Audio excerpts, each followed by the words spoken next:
Hello! Welcome to today's video, which is going to be reading a bunch of sapphic romances. And if you clicked on this video, I'm going to assume that who's all here right now is just the girls, the gays, and the theys. And that's really my crowd of people, okay? Let me tell ya. So, I'm just gonna be totally real with you right now and say that I'm in my pajamas, in its super iconic New York Blood Center t-shirt. The situation is that I just got my period. I'm not working today. All I want to do is snuggle up and read this romance book. I have been waiting to read this book for so long, and I just wasn't in the mood for a little while because I was like, okay, Regency romance is like such a particular thing because it's so like formulaic in the way that it's written. It's super predictable and like how the things kind of go, and I haven't read a Regency romance in a little while, so I'm definitely itching for that again. And this one is a sapphic Regency romance. I feel like I've almost been waiting and pushing it off because I'm afraid that I won't love it as much as I think I will. I'm like trying not to keep the expectations so high. Anyways, if you haven't already guessed, the first book that I will be reading is Don't Want You Like a Best Friend by Emma R. Alban. I'm so excited. I'm actually doing a bit of a buddy read of this one with one of my lovely mods and friends in my Discord server that I have for like my main channel stuff. So I'm really excited. I'm gonna start a couple days before them, but they said it was okay, so it's fine. Anyways, I'm really excited to read this. My expectations are high. I don't want to be let down, but I'm really expecting the best. I love Regency romance. I love sapphic romance. I'm so excited because I feel like there's not that much out there, and some of the stuff that isn't as good. I don't know. I've read a couple of other sapphic romance books that the ratings for me have been kind of all over the map for those other couple of ones that I've read. I kind of just want the same like formulaic BS that is in all other romance novels, but just with two women instead. You know what I mean? Like that's what we're all craving. I honestly, when it comes to a romance book, I really like when there's like a bit more of an external conflict and like other things going on. Obviously, only so much can really be going on with a Regency romance, but like that's what I want and that's what I expect. So I'm really excited to read this. And yeah, I guess I'm just gonna jump right in and let you guys know how it goes.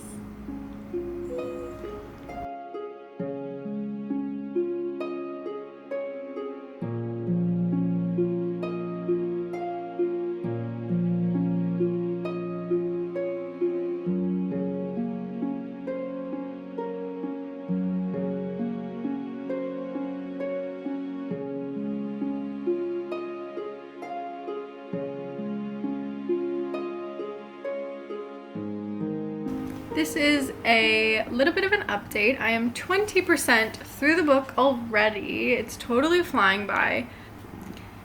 Say hello to Astro. She's so tiny. Okay, be free. She's just gonna hang out right here. Anyways, it's in dual perspective, but it's third person perspective both times. It makes it like slightly confusing when it's in third person. Names are like a little wonk to me because I'm just like, whose mind am I in right now? So that has been a slight, I don't want to say challenge, but it's been a thing that I've had to like be like, oh wait, which one's Gwen and which one's Beth? Anyways, to give you an idea of the plot of this book, essentially we have Beth, who is a brunette that lives with her mother. Her father has recently passed away, and she is debuting for her first season in London, and they really need her to find a husband because they're running out of money, essentially, because obviously women don't have rights in this era of time. So that's how that is. And then we have this blonde woman named Gwen who lives with her father and has been out, you know, on the marriage mart, as they say, for 4 years. This is her 4th season, and her mother has passed away quite a while ago. So they met at a ball and became quick friends, and their parents met, and it was like really awkward. Like they both looked like they saw a ghost. They were just like, oh, nothing, don't worry about it, don't worry about it. So I think there's some history between the parents. I honestly have a guess of where things are gonna go, but I don't know if this is 100% gonna be the case in terms of like how things are gonna shake out in the end. But you know, with Regency romances and like a gay storyline, there's really only so many ways that a thing can go, especially for women who really don't have many rights whatsoever. So I'm thinking that it might go a certain way, but obviously this is going to be a non-spoiler reading vlog, so I will keep my thoughts and opinions to myself. Well, I'll keep my thoughts about the plot to myself, but I will not keep my opinions to myself. These are just my experiences. Sorry for rambling. I'm going to get back to reading.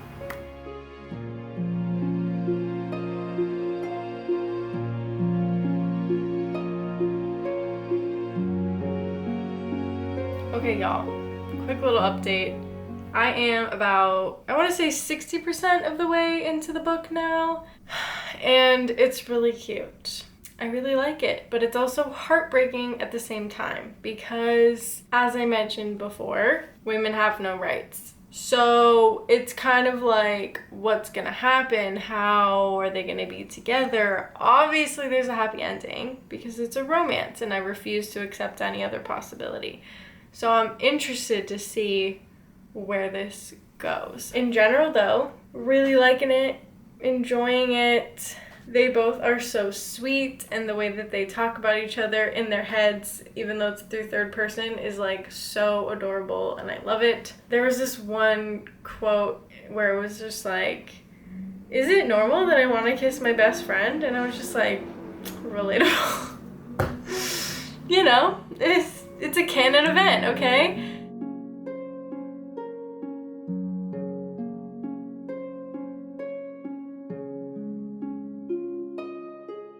Hi, I'm back from work.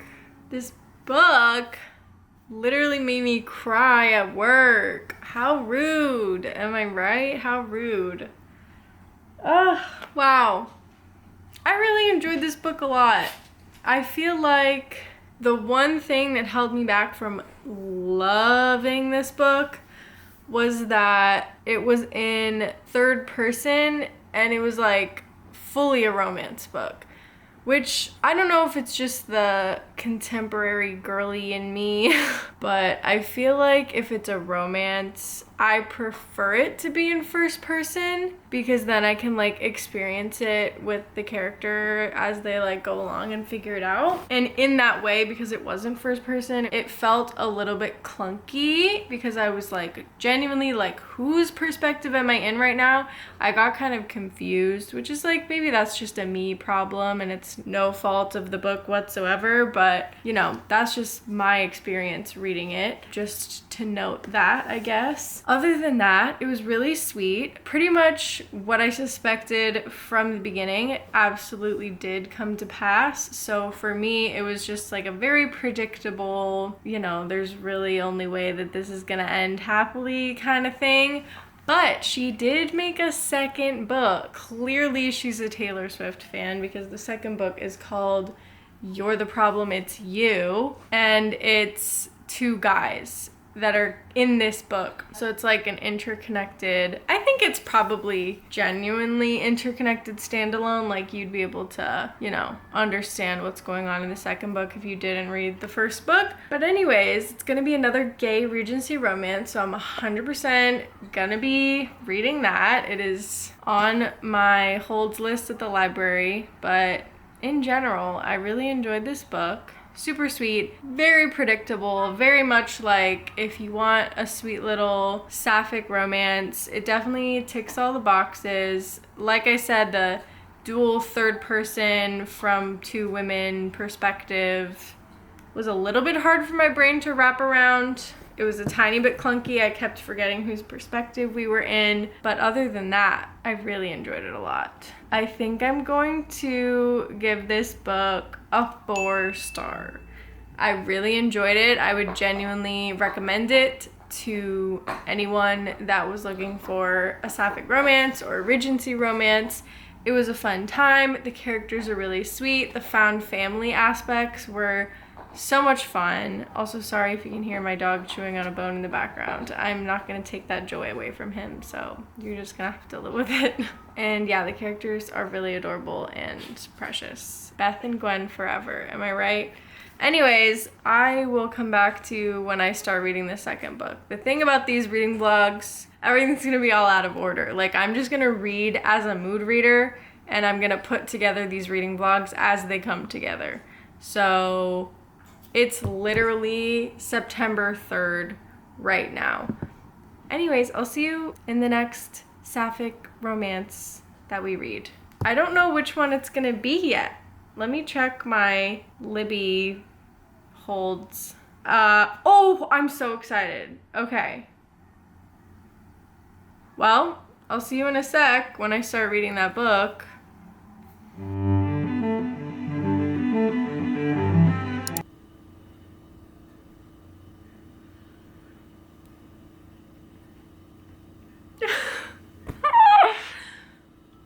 Hi.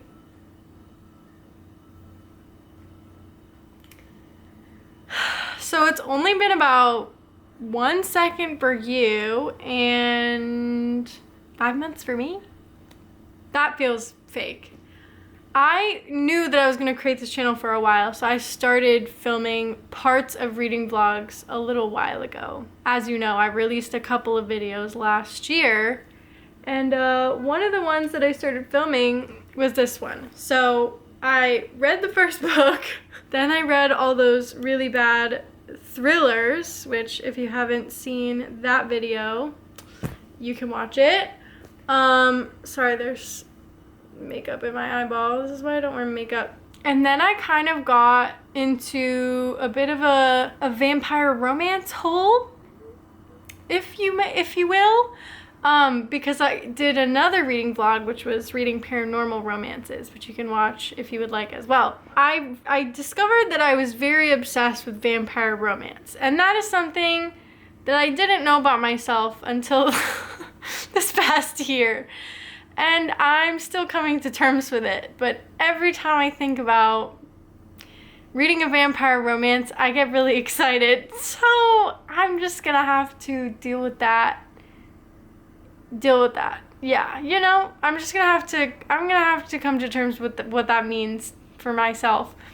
There's a very good chance that at some point this year I will be reading Twilight, just to see.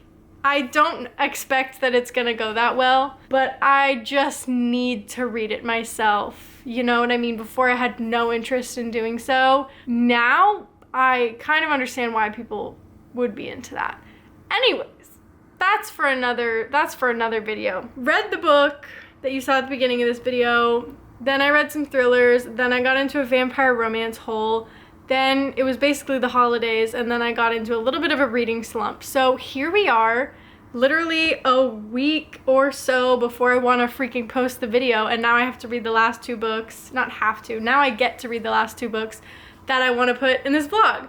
And I've been delaying their holds for months now. All that to say, besides the fact that my shirt is perfect for this video, we are going to be reading as our next book in this reading vlog, Last Night at the Telegraph Club. I'm excited and nervous about this one. I've heard really good things. I don't know if it's one of those books that like makes you cry, but I think it might be. I heard that it's really just a really good book, and I'm very excited to read it, if I'm being totally honest, but also intimidated by it if I'm also being totally honest. So yeah, I literally do not know anything about this book except that one or both of the main characters is Chinese or Chinese American, because it's written by Melinda Lowe, and I can see that they are in Chinatown. So that's the only thing I know about it, and it's gay. That's it. That's all I know. My dumb ass was literally about to be like, I wonder what it says on the back of the book. That's a Kindle, ma'am. Anyways, I'm just gonna jump right into it. tonight because it's time to eat a little bit of dinner and get my little cozy, comfy cozies on and go to bed and read. And I will report back to you once I have the lay of the land of what this book is actually about. So, yeah.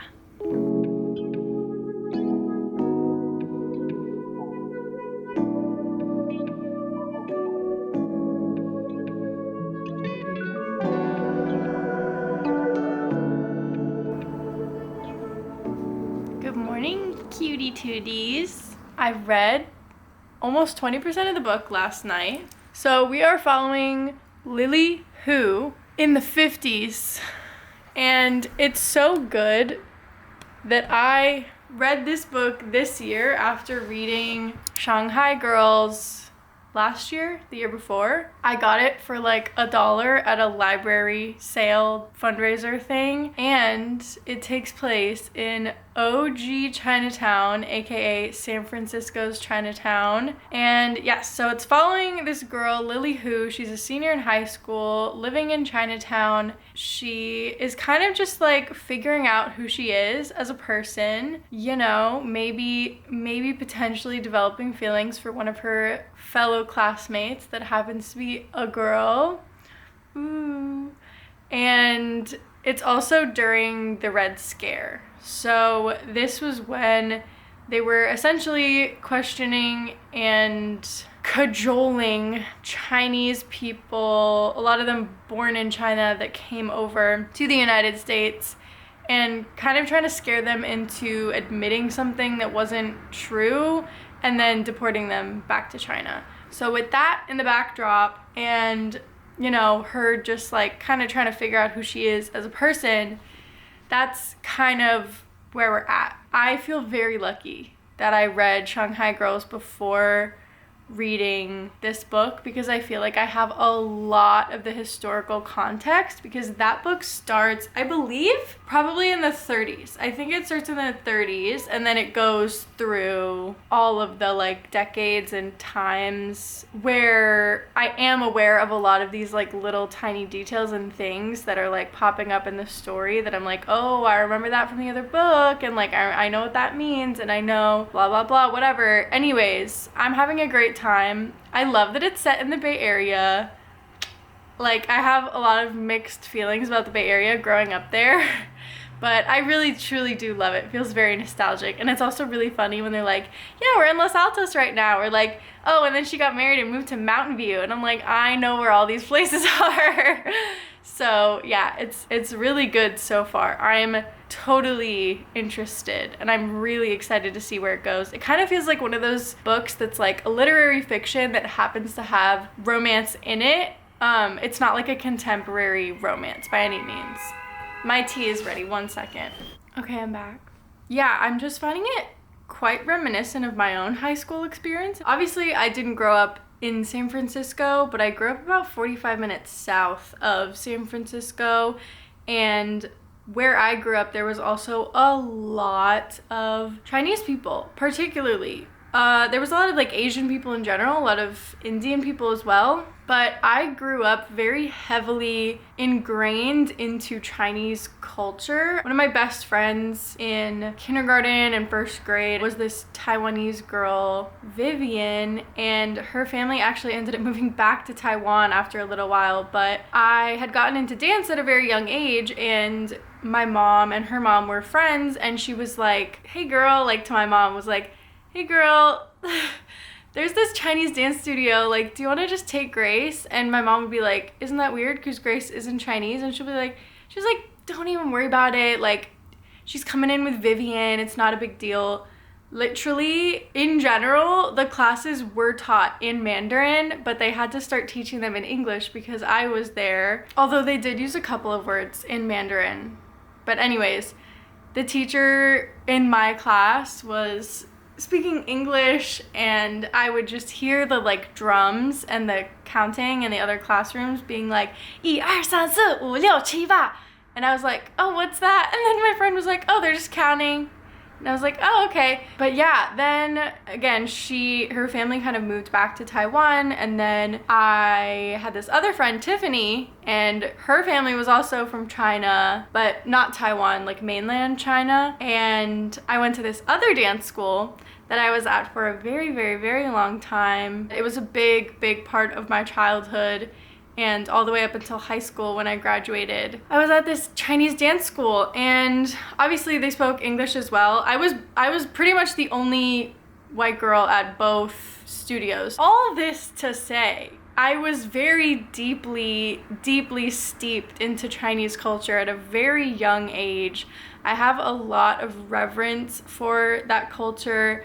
I feel like very at home and very comforted by it, and I know that might sound stupid, but it's the people who raised me, and I spent a lot of time with Chinese people and surrounded by Chinese culture, and I learned quite a bit of the language through doing those classes, and also I took Chinese in high school and in college quite a bit. So yeah, this book feels very, very nostalgic, very close to my heart, and I'm really interested to see where it goes. It's also funny because the main character in this book, Lily, was born in 1937, which is the same year that my grandmother was born, so that's pretty wild. So there's just like a lot of things that are very near and dear to my heart about this book that like I kind of have some of the context based on my own personal experience, and it's hitting a lot of heartstrings at the moment. So anyways, sorry for that little personal life detour.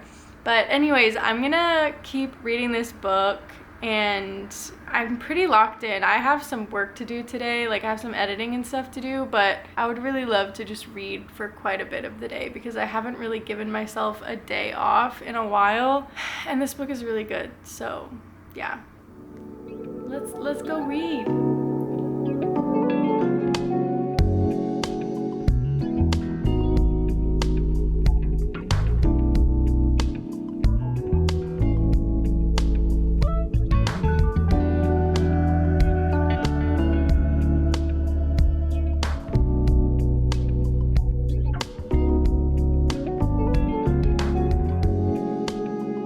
Okay, I'm still reading. I'm about 44% into the book now, and it's really good. I think it definitely reads a bit more like dry, but yeah, it's quite good. We're following Lily. She's kind of like figuring out, who she is and everything, like I said before. We're also getting flashbacks of her mother and father like 20 years earlier in like very brief contextual little moments. It's not like a crazy back and forth story, but there's a very big backdrop of like the political climate that's going on at the moment with McCarthyism and the Red Scare and all that kind of stuff.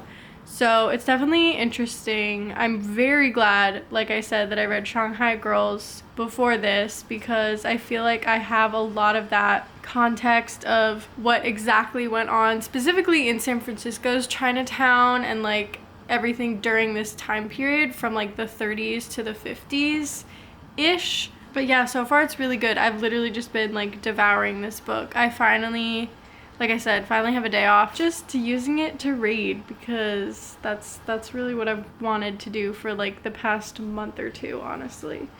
So I'm just gonna kind of take the day off from doing any work for once. Not gonna clean, not gonna edit. Maybe I'll edit a little bit later, but I'm just like really enjoying just hanging out and reading. I might even finish it today or maybe tomorrow. I haven't been in a mood where I'm just like able to read a book straight through in such a long time. I feel like I'm finally out of my reading slump, and I know that this is not related to sapphic romance at all, but I just got Ali Hazelwood's Deep End, which is her new book that came out a day ago, 2 days ago. I put it on hold at my library like the second that I got the notification for it, because I had the little notify me ring-a-ding-ding bell to tell me when it's there. It's on my freaking Kindle right now. Who said you needed to buy books to have a good time? Not me. I'll never say that in my life. However, there are a lot of books being banned right now, so if you want to get an e-copy of that and put it onto a flash drive, that might be smart. But anyways, libraries, babe. Get on it. Anyways, I'm gonna keep reading, and my pimple is gonna keep me company. I feel like Rudolph right now. Don't worry about it. It's fine. I usually don't have to worry about zits or acne because of my freaking eczema, but sometimes, every once in a while, my skin will revolt. Anyways, let me get back to reading. See you in a sec.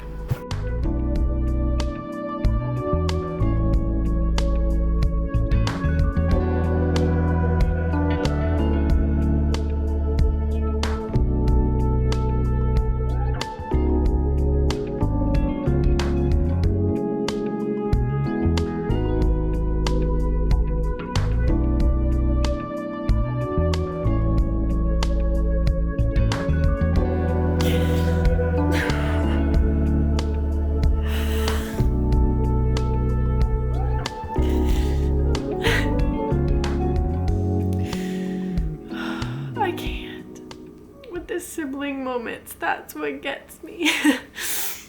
God, I knew this book would hurt my fucking feelings. I don't know how it's gonna end. I'm gonna be so sad if it doesn't end happily. I'm almost done. I hate when they do this. Like, what are you talking about? I'm so upset right now. Oh my god, it's the fucking epilogue.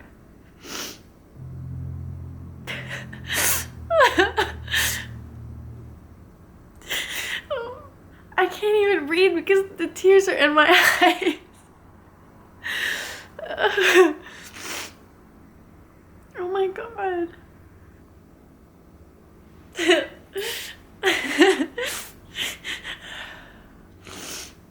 Oh god. I had a feeling that this book would make me cry. Oh man. I don't know what to say. I just, like, it's so hard reading about queer romance, especially when it's like historical fiction, because there's always such an insurmountable obstacle that they all have to face. It's just like so, it destroys me. I cannot do this right now. I'm literally dripping out of like every orifice at the moment. This book. It just feels weirdly nostalgic to me. Like, obviously I grew up in a vastly different time than Lily, this character in this book, but like being a girl growing up in the Bay Area and realizing you have a crush on a girl when you're in high school, that hit me deep. Right in the heart. You know, super real. And I just feel like crying. I can't stop crying. Oh my god. I'm just really grateful to all the queer people that came before me and everyone else and fought so hard against all odds. This book really just hit really close to home. And like reading this book and thinking about my aunt too, like having to come out to her mom when she wasn't that accepting at first. It's just, it was a different time and like all this stuff. I don't know what to rate this book. I know this is gonna sound so stupid because I'm just sitting here crying like a baby right now, but it didn't give me the 5-star tinglies throughout the book, although I read it really fast and now I'm just sat here sobbing my eyes out. One of the other booktubers that I watched that I totally relate to, 5 stars is a feeling, and throughout this book I didn't have that like magic, that I was like deeply connected into it. Even though I do feel very, I don't know, maybe it is 5 stars and I just need to like get over it. I need to think about this. I need to sit on it. But yeah, wow. Really good book. Holy shit. I definitely recommend it if you're into historical fiction. It's literally historical fiction with like a dash of romance. And yeah, it ripped my heart out. Apparently there's like a companion book that kind of goes off of it. I forget the title right now, but I'll put the cover right here. Apparently it takes place like 60 years later and it like just ties things up really nicely. So I will definitely be reading that. Probably gonna cry when I read that one too. Haha. Okay, I'm gonna get off. I'm gonna log out. I'm gonna say goodbye now for a little minute. I'm gonna do a little bit of a palette cleanser, I think. I have Ali Hazelwood's book, and that'll probably make me giggle. So I'm gonna read that, and then in a few days I will get to the next book in this little reading vlog. I feel like it's appropriate that I'm just reading a bunch of romance the week before Valentine's Day, but the final book in this reading vlog is going to be Delilah Green Doesn't Care. And I haven't read any of Ashley Herring Blake's books yet. I was going to read Make the Season Bright. I was going to read that, but then I read a different sapphic holiday romance and it wasn't that good. It was okay. It was just fine. It was just fine. I don't think holiday romances are for me. They're a little too silly. I feel like they just exist in a different plane of romance that like I can't suspend my disbelief enough to make it, I don't know. It's like its own brand of whatever. But anyway, my face is literally like feeling crunchy because of all the salt on it. I'm gonna go drink some water or something. Sorry, the fucking heat pipe is crackling. I'm gonna go drink some water, take a deep breath, get a hold of myself, maybe make some tea. Ray's actually gonna be home soon and we're gonna make dinner together. It's only 7, but it's pitch black outside. Anyway, yeah, I'll catch you in a moment when I start Delilah Green Doesn't Care. That's the name of the book, right? I need to make sure it's on my Kindle. Hold on. Yes, Delilah Green Doesn't Care. It's the first book in an interconnected standalone trilogy. Why are all these books in interconnected series, standalone trilogy, whatever? First one is in a little duology. This one, there's like a second book that technically goes with it. It's in the same universe. And then this one's in a trilogy, technically. So anyway, yeah, it is called Delilah Green Doesn't Care. And I'm going to start reading it in a couple days. And my radiator is literally giving me Mariah Carey whistle tone. Anyway, I need to go. I'll see you in a second. Okay.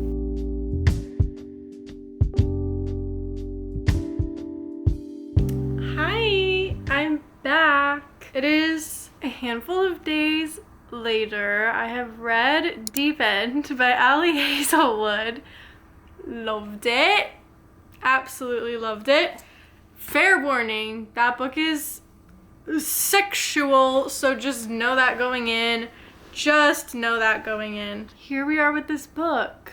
Delilah Green Doesn't Care by Ashley Herring Blake. And look at my freaking nails. I just did them today. So cute. So Valentine's Day. I think this video is going to be posted on Valentine's Day or the day before. I can't remember. This book is really cute so far. I have already read a little bit. 100 pages in. Wow, already. I'm 27% into this book, 100 pages in, allegedly. And it's real cute so far. I mean, it's not like a life-changing romance. It's so funny though, actually, that I've read 3 romances for this vlog and all of them have been in third-person perspective, which you really don't see that often when you're reading romances, especially contemporary romances nowadays. So it's just funny that I accidentally chose 3 that were in third person perspective for this vlog. But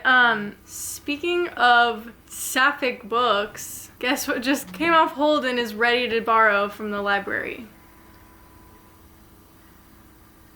Yeah, I'm gonna be delaying that one. Yeah, no, I'm gonna be delaying that one. Okay, anyways, we're 27% into Delilah Green Doesn't Care. The main premise of the book is Delilah Green is this character that lives in New York City after she kind of left her hometown because her, like, very classic evil stepmother and evil stepsister dad died sort of situation, and like just wanted to get out and be her own person. She's kind of like left her hometown and never looked back sort of thing, even though I guess it's not really her hometown, it was just the town that she lived in for a couple years before her dad died. Whoa.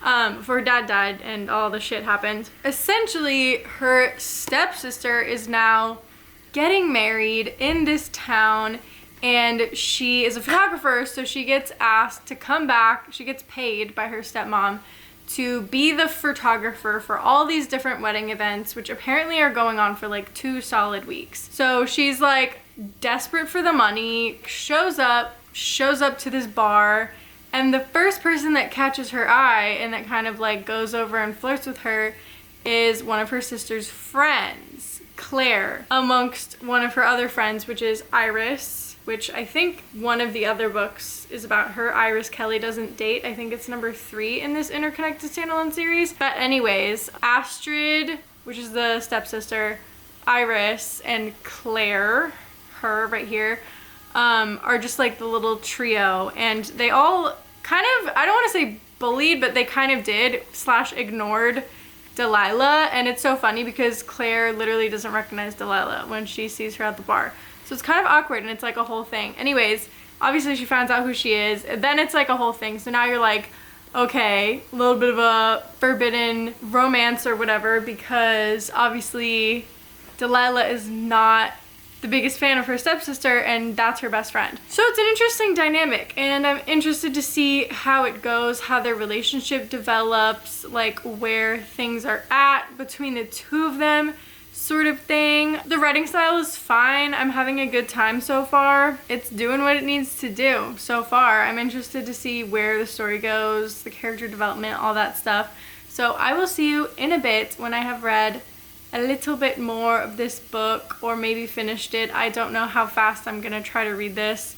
I have some things to do tomorrow, so we'll see. I would love to just sit and read. Like, I'm gonna wait till my dinner is ready, watch a little bit of BookTube, maybe read a little bit, and yeah, I'll see you in a moment.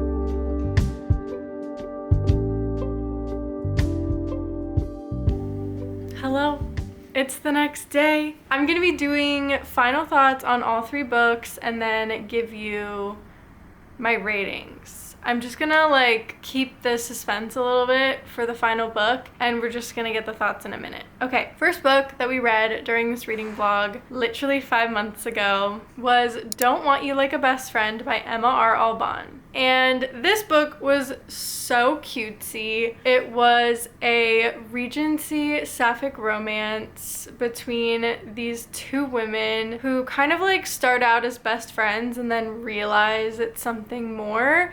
Obviously, there's lots of ups and downs because it's Regency romance and women don't have rights during the Regency era.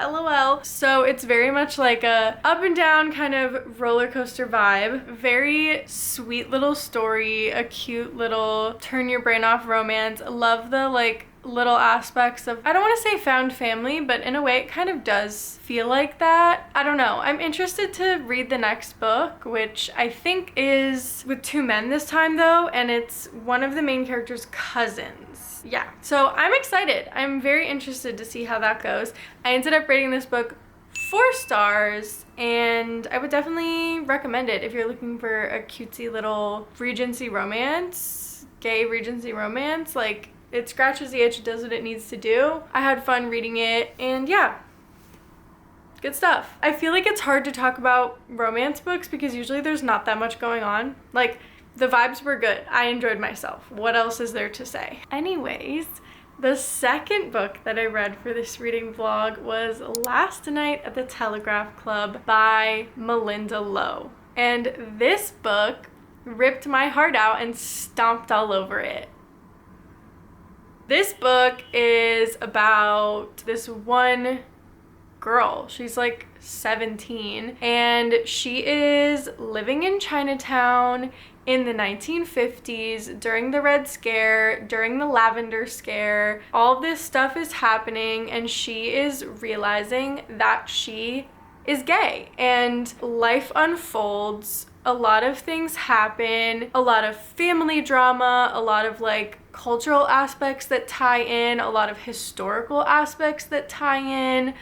Like, this is truly a historical fiction with romance in it, and I'm so glad that I included it in this reading vlog, because obviously I could have done like cute little cartoony romance books every single time. I'm so glad that I included this one in it because I feel like I just love historical fiction so much. And like, technically this is a historical romance because the plot of the romance is definitely like throughout the book, but like the implications of the fact that she is gay, like in this time period, being who she is, which is like this young queer Asian American person, I don't know, it's just incredible. I really found a lot of benefit from it because I grew up in the Bay Area. I grew up around a lot of Chinese people. I know a lot about California history because that's where I grew up and we learned it in school. So I know a lot about like Chinese migration into the country, like all of the paper sons, all of the, you know, them taking away the documents because of the Red Scare, blah, blah, blah. So I was so locked into this story. I thought it was written so well, just in terms of like, it all felt so matter of fact, but at the same time, I just was like, oh God, I really can feel like this anguish and this fucking shit that's going on in these characters' lives. Like, sorry to swear all the time, but like, God, it was so good. I really, really enjoyed it. I highly recommend this book to anyone, but especially queer people, especially like if you grew up in the Bay Area. Like, this book just like right in the heart stabbed me and kept stabbing me. Really don't know what to officially rate this book because I still really keep going back and forth. Like, usually when I rate a book 5 stars, it's because it's one of those books that I like want to go back and read. And honestly, the amount that I've thought about it in the past couple of days since I have read it, I feel like I have to rate it 5 stars. It didn't give me those tingly feelings while I was reading the book, but I feel like if you think about a book that much after you finish reading it, and it's one of those books that like really had such an impact on you, and it's one that you're going to be talking about for a long time and like, you know, suggesting for other people to read, I feel like it just has to be a 5-star book. So what the heck, we got our first 5-star of 2025. That's really exciting. Yeah, it's a fantastic book. There's like a very small chance that I might change the rating to 4.75 because I'm literally the most annoying person on the face of the earth, and I am so fickle about my ratings, and I change my ratings all the time. Anyways, highly recommend this book. 5 stars as of right now. Genuinely fan-fucking-tastic. Read this book, please. I'm begging you. And now on to Delilah Green Doesn't Care by Miss Ashley Herring Blake, the bisexual icon. This was my first Ashley Herring Blake book, and I kind of expected it to be just like one of those kind of, you know, does what it needs to do, little bit forgettable romance, and pretty much that's what it was for me. I think the reason why I didn't like this book as much as other people maybe like this book, and yes, you're getting a bit of foreshadow on what I'm going to rate it. And I'm so sad because my book twin my book twin Amara rated this book so highly, and I was really excited because I was like, okay, well, Amara said that it's gonna be a 4.75. Like, I'm excited to see where this lands for me. And every time that I tried to like connect to the characters and like get into the plot and like blah blah blah, something just wasn't clicking for me. And I'm so sorry. Like, I'm 100% willing to give Ashley Herring Blake another chance. However, I think my personal biggest gripe with this book is that I didn't like the characters that much. Like, if I'm being completely honest with you guys. Don't know what it was. It was just kind of like one of those extremely predictable contemporary romances where like half of the characters felt like total caricatures and like not real people, which I think as I get deeper into my reading era, I guess, where I'm like very interested in literary fiction and very interested in whatever, like I loved Last Night at the Telegraph Club because it gave me everything. I'm realizing that when it comes to just like a silly, fluffy little romance, I really need to be like in the mood for something like that, and I just want to like turn my brain off. I don't know.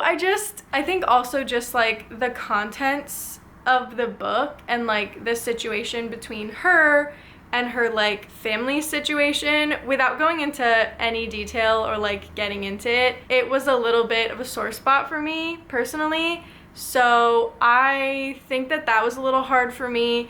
And then also the fact that like half the characters just felt mean or annoying to be mean or annoying at a certain point. I don't really feel like I got any reason why half of the characters were acting the way that they did, and I just found myself rolling my eyes in a lot of places. I don't know. I think it was just I couldn't suspend my disbelief enough in terms of like the situation that Delilah was in with her family and like everything, because like I understand, I get it, but at the same time, like, go to therapy. I don't know. I think at this point in my life, having gone to so much therapy, I just can't, it's really hard for me to relate to a main character that has gone through so much trauma and like has not sought out therapy at some point. And I know that it's not like feasible for everyone. It's not like like you can't always afford it and blah blah blah. I don't know. Sorry, this might be like really nitpicky of me for no fucking reason, but it's hard for me to take seriously a romance that is like so clearly having issues with like all the aspects of their life because they haven't dealt with their own shit. I'm like, okay, you're 30 years old. Figure your shit out. You can't just be walking around like this out in society. Like, do better for yourself. I don't know. Maybe that's mean. Maybe that's a hot take, but that's how I feel. This book was a bit frustrating for me. I can't lie. It was just so many things that I was like, I get it, but I also don't get it. You know what I mean? I have to be so vague because I'm not going to air out all of my dirty laundry, obviously. But yeah, essentially this book was very confusing and complicated for me. The romance was really sweet. Like, I really loved their interactions. And I think if you just want a silly little romance with a bunch of tropey characters, this book is great. I am going to rate it 3.5 stars because honestly, I did have a good enough time, but it wasn't a book that I'm like, wow about, or like one that I will like aggressively recommend to people. I don't think I'm gonna continue the Interconnected Standalone series because the next 2 books are Astrid and Iris, and honestly did not care for those characters very much at all. If I'm being totally honest, I'm so sorry. But that was a cute book. It wasn't like anything crazy to write home about. Like, it did what it needed to do. But yeah, I think my taste in contemporary romance is definitely more on the like Emily Henry vibe, where it's like it feels like a literary fiction with romance in it, and like there's more to it, and the characters still feel like people, because this book had a lot of like other stuff going on. Like, there was a lot of deeper stuff going on. However, yeah, half the characters just felt like total archetypes, which I'm not really a huge fan of at this point in my life. So yeah, sorry to say, Delilah Green Doesn't Care is getting a 3.5 from me. For me at least. Maybe it's just because of my own personal life experience that I couldn't like really get into it without feeling a little triggered. But anyways, yeah.